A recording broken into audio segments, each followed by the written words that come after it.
পৃথিবীতে অনেক রাষ্ট্রপ্রধান গণতন্ত্রের কথা বলে স্বৈর শাসন চালু করেছে। এর একটাই যে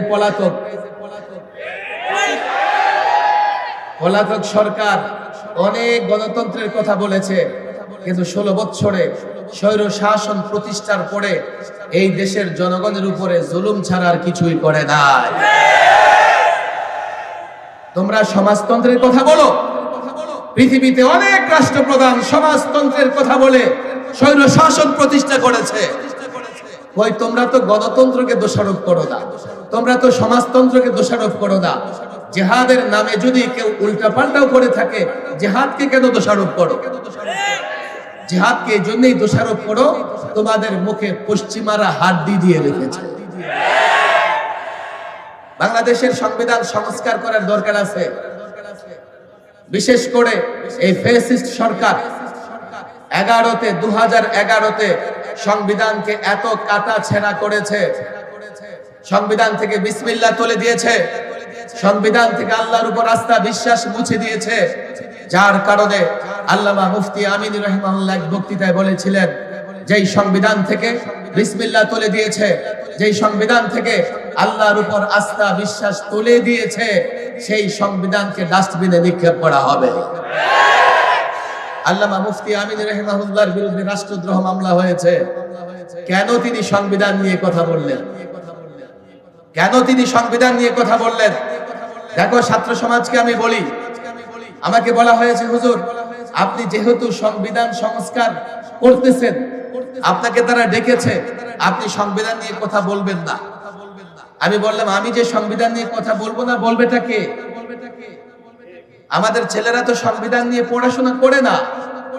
যে রাষ্ট্রে তুমি বসবাস করতেছো, সেই রাষ্ট্রের সংবিধান সম্পর্কে তোমার জানতে হবে, যাতে কখনো সুযোগ হলে তুমি সেই সংবিধান পরিবর্তন করে সংস্কার করে একটা ইসলামী সংবিধান প্রণয়ন করতে পারো। দেখো, 71-এ রাষ্ট্র স্বাধীন হয়েছে, 72-এ সংবিধান প্রণয়ন হয়েছে। 72 সংবিধান প্রণয়ন করতে গিয়ে সংবিধানের মূল নীতিতে ওরা সেকুলারিজম নিয়ে এসেছে। বলে, হুজুর সেকুলারিজম কি জিনিস? অনেক যুবকরা সেকুলারিজম বুঝে না, ধর্ম নিরপেক্ষতাবাদ বুঝে না। এই জন্য সেকুলারিজমের বিরুদ্ধে আমরা যতটা ক্ষুব্ধ, এই যুবকরা ততটা ক্ষুব্ধ নয়। সেকুলারিজম বুঝতে চাও? আমি তোমাদেরকে 2টা উদাহরণ দেই। আমি সেকুলারিজমের সংজ্ঞায় যাব না। কামাল আতাতুর্ক তুরস্কে সেকুলারিজম প্রতিষ্ঠা করেছিল। সেকুলারিজম প্রতিষ্ঠা করবার পরে হিজাব নিষিদ্ধ, দাড়ি রাখা নিষিদ্ধ, কোরআন পড়া নিষিদ্ধ। তুরস্কের মুসলমানেরা গর্তের ভিতরে লুকায়া লুকায়া কোরআনে কারীম শিক্ষা করত, মসজিদগুলোকে মিউজিয়াম বানিয়ে ফেলেছিল। এমনকি তুরস্কের যে বর্ণ অক্ষর, এই অক্ষরগুলোর মিল ছিল আরবি অক্ষরের সাথে। এই কামাল আতাতুর্ক কি করেছে? কেন মিল থাকবে আরবির সঙ্গে? এটা তো একটা ধর্মের একটা প্রতীক হয়ে যায়, একটা ধর্মের সঙ্গে মিলে যায়, এটাও রাখা যাবে না। বর্ণ পরিবর্তন করে এমন বর্ণ প্রত্যাবর্তন করেছে যার মিল থাকবে ইংরেজের সঙ্গে। এইভাবে তুরস্কে কামাল আতাতুর্ক সেকুলারিজম প্রতিষ্ঠা করে তুরস্ক থেকে ইসলাম বিদায় করে দিয়েছিল।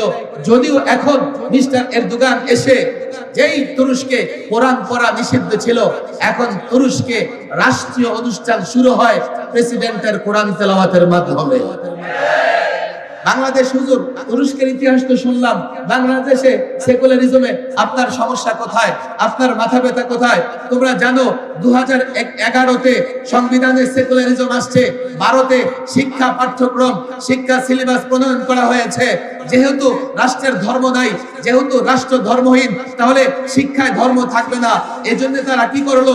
নবীদের জীবনীবাদ, সাহাবীদের জীবনীবাদ, মুসলিম লেখকদের জীবনীবাদ, এইভাবে শিক্ষা ব্যবস্থাকে সেকুলারিজমের মাধ্যমে তারা প্রণয়ন করে জাতির শিক্ষার্থী সন্তানদেরকে নাস্তিক মুরতাদ বানানোর ষড়যন্ত্র করেছিল।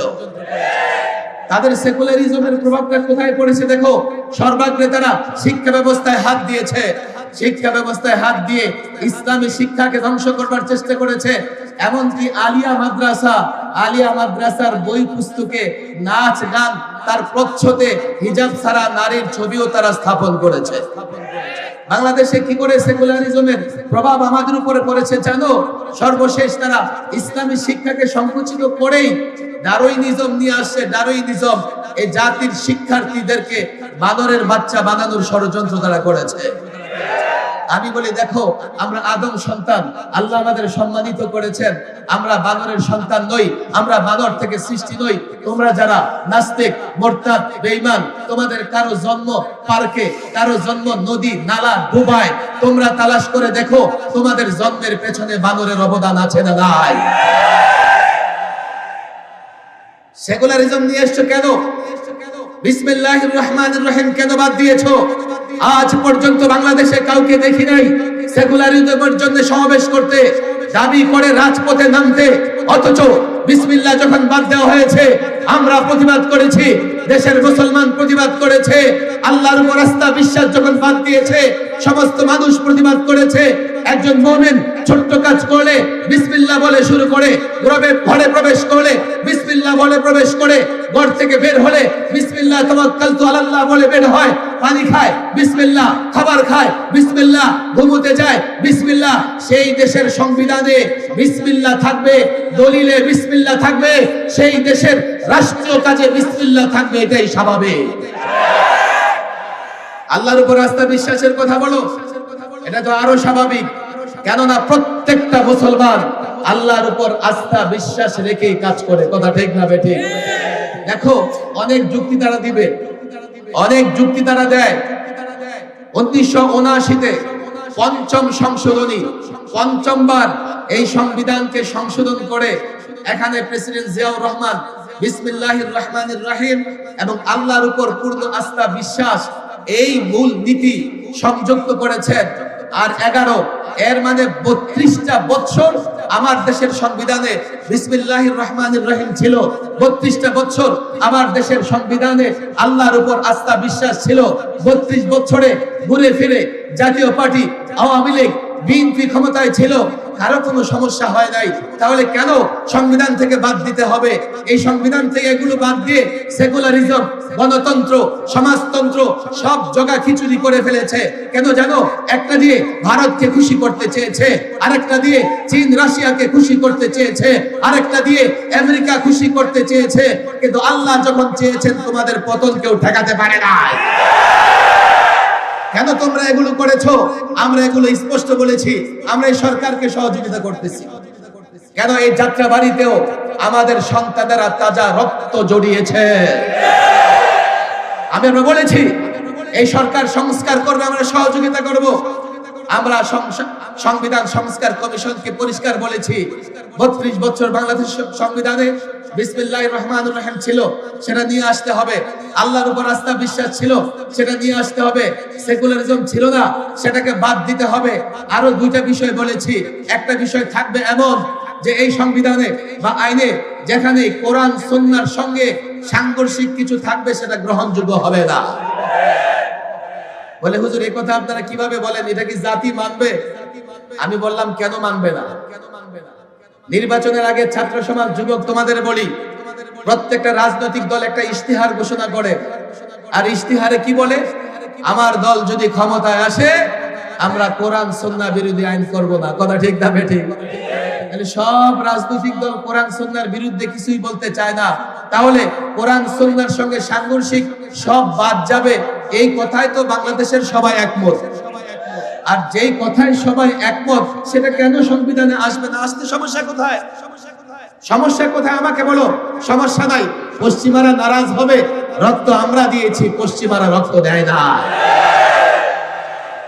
আরেকটা কথা আমি বলেছি, সর্বশেষ নবী, আজকে খতমে নবুয়ত মহাসম্মেলন, সর্বশেষ নবী, সর্বশ্রেষ্ঠ নবী মুহাম্মদ সাল্লাল্লাহু আলাইহি ওয়াসাল্লামকে নিয়ে কটূক্তি করলে এটা হবে সর্বোচ্চ অপরাধ। সর্বোচ্চ অপরাধ, তাকে সর্বোচ্চ শাস্তি দিতে হবে। আমি ছাত্র সমাজকে বলি, তাদেরকেও বলে এসেছি, তোমাদের বলে যাই। আমরা বলেছি দেখেন, আমরা যে দাবিগুলো জানাচ্ছি এটা সব রাজনৈতিক দল, কোন দল অস্বীকার করতে পারবে না, কোন মুসলমান অস্বীকার করতে পারবে না। যদি আপনারা মনে করেন না না না না আপনাদের এই কথায় জনতা একমত নয়, আপনাদের এই কথা জনতা মানবে না, কি চান গণভোট দেবেন? দেন, গণপরিষদ গঠন করবেন, করেন। আর যদি মনে করেন না না না, জনসমাবেশ জনসমাগম দেখতে চাই কতজন মানুষ বিসমিল্লাহ চায়, দেখতে চাই কতজন মানুষ আল্লাহর উপর আস্থা বিশ্বাস ফিরিয়ে আনতে চায়, আমি তাদেরকে বলেছি, তোমাদের বলে যাই, এটা রাজনৈতিক ইস্যু নয়, দলীয় ইস্যু নয়, মাদ্রাসা মসজিদের ইস্যু নয়, এদেশের 16 কোটি জনতার ইস্যু। আমি আবারও বলি, মিডিয়ার সামনে বলি, এই বিষয়গুলোর পক্ষে আপনারা যদি জনমত চান, আপনাদের আমরা সহযোগিতা করছি, সহযোগিতা করব, নিঃস্বার্থ সহযোগিতা করব। আমরা উপদেষ্টা হতে চাই না, আমরা কোনো পদ পদবি চাই না, আমরা সহযোগিতা করছি। রাষ্ট্র মেরামত করবেন, আমরা সহযোগিতা করতেছি।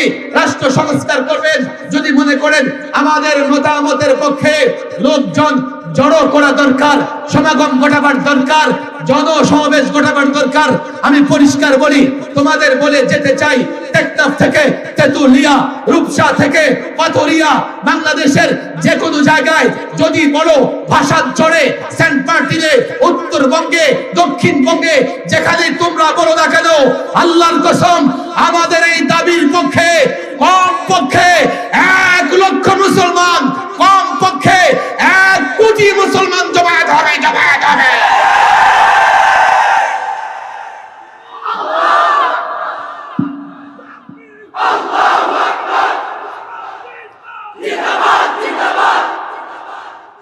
আমাদের এতাতি ভাইদের আমি বলি, শোনো, তোমরা তো শুধুমাত্র দাওয়াত ও তাবলীগের কাজের সঙ্গে জড়িত। আমাদের ছাত্র ভাইয়েরা রক্ত দিয়েছে, দেশের পাহারাদারি করতেছে, আলেম ওলামারা সকল ফিতনার মোকাবেলা করতেছে। তোমরা আলেম ওলামাদের বিরুদ্ধে যেও না, আলেম ওলামাদের অনুসরণ করো, আলেম ওলামাদের সাথে থাকো। তারা বলবে কি, হুজুর না না, আমাদের সঙ্গে আলেম ওলামা আছে।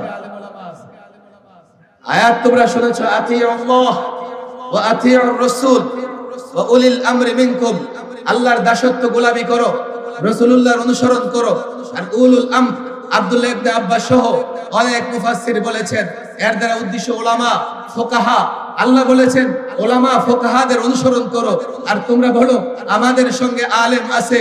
আরে আলেমের যদি অনুসরণ করো, আলেমের মেমোরি কার্ডে কোরআন আছে, সুন্নাহ আছে, তোমরা আলেমের অনুসরণ করলে আলেমের সঙ্গে তোমরাও সিরাতে মুস্তাকিমে থাকবে। তোমাদের মাথায় কি আছে যে আলেম তোমাদের সঙ্গে আছে, নিজেও ভ্রষ্ট, তোমরাও ভ্রষ্ট।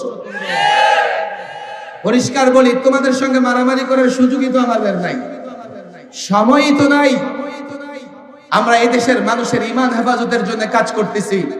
তোমাদের কাছে আমাদের দাবি, তোমরা আলেমদের সঙ্গে থাকো, তাহলে দাওয়াত ও তাবলীগের মেহনত সঠিকভাবে চলবে।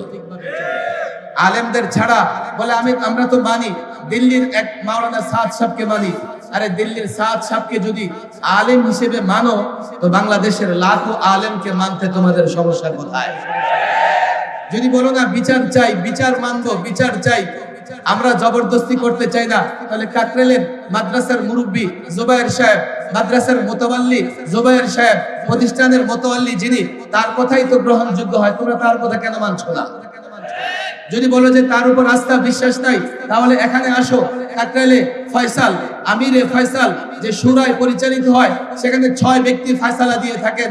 যদিও 6 ব্যক্তি, এখন 5 ব্যক্তি আছে। 3 দিন আগে একজনের ইন্তেকাল হয়ে গেছে, নাসিম সাহেব, এতাতিদের লিডার, আল্লাহ তাকে মাফ করে দেন। এখন আছে মাত্র ওয়াসিফ সাহেব, আর তার এগেনিস্টে 4 জন। তো যেদিকে 4 জন ফয়সালা, তো সেদিকেই হবে।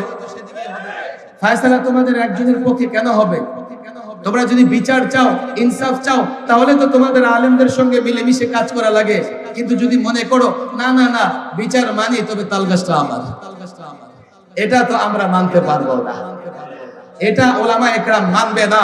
আমার ভয় হয়, আমি সোরার দিতেও বলেছি, এইভাবে যদি তোমরা আলেমদের বাইরে চলতে থাকো, আলাদা মসজিদ বানাও, আলাদা মাদ্রাসা বানাও, একটা সময় আলেমরা যখন ফতুয়া দিয়ে দিবে তাদের মাদ্রাসায় যাওয়া যাবে না, তাদের মসজিদে যাওয়া যাবে না, তো কাদিয়ানি যেভাবে মুসলমান থেকে বিচ্ছিন্ন হয়ে গেছে, তোমরাও সেইভাবে বিচ্ছিন্ন হয়ে যাবে। তোমরা আমাদের ভাই। দাওয়াত ও তাবলীগের কাজ এটা ইসলামের কাজ। ইসলাম বুঝে ওলামা একরামের সঙ্গে থাকো, তাদের সঙ্গে থেকে দাওয়াত ও তাবলীগের কাজ করো। আমি মনে করি এই ফিতনা দূর হয়ে যাবে। পারলে তোমাদের লিডারকে বলে দাও, সাদ সাহেব আপনি চাইলে এক মুহূর্তে এই সমস্যার সমাধান দিতে পারেন। মৌলভী সাদ সাহেব যদি এতটুকু বলে আমার ইমারত দরকার নাই, আমি আলমী শুরা পৃথিবীর আলেমদের হাতে এই দায়িত্ব দিলাম, ওনারা যাকে খুশি আমির বানাক, ওনারা মজলিসে শুরা করে চালাক। আমি তো মনে করি এই ঘোষণা দেওয়ার সঙ্গে সঙ্গে এই তাবলীগের কাজে কোনো রকমের গন্ডগোল আর থাকবে না। বলে গেলাম, যদি কোনো এতাতি ভাই থাকো, তোমাদের কাছে হাত জোর করে বলে যাই, ওলামাদের বিরোধিতা করো না। ছাত্র সমাজকে বলি, দেখো এখন জাতি তোমাদের কাছে বড় ভরসা রাখে, তোমরা জাতিকে নেতৃত্ব দেওয়ার মতো যোগ্যতা অর্জন করো। সংবিধান প্রণয়ন থেকে শুরু করে প্রত্যেকটা আইন কিভাবে জাতির কল্যাণে প্রণয়ন করা যাবে সেই ফিকিরও তোমরা করো। জাতির যুবকদের কাছে ইসলামের সৌন্দর্য তুলে ধরো, তাহলে জাতির যুবকরা তোমাদের সঙ্গে থাকলে তোমরা সহজেই দেশ এবং রাষ্ট্রের নেতৃত্ব দিতে পারবে। আল্লাহ তাবারক ওয়া তাআলা এই মজমায়ে খাতমে নবুয়ত সম্মেলনকে কবুল আর মঞ্জুর করে নিন। ওয়া মা তাওফীকি ইল্লা বিল্লাহ।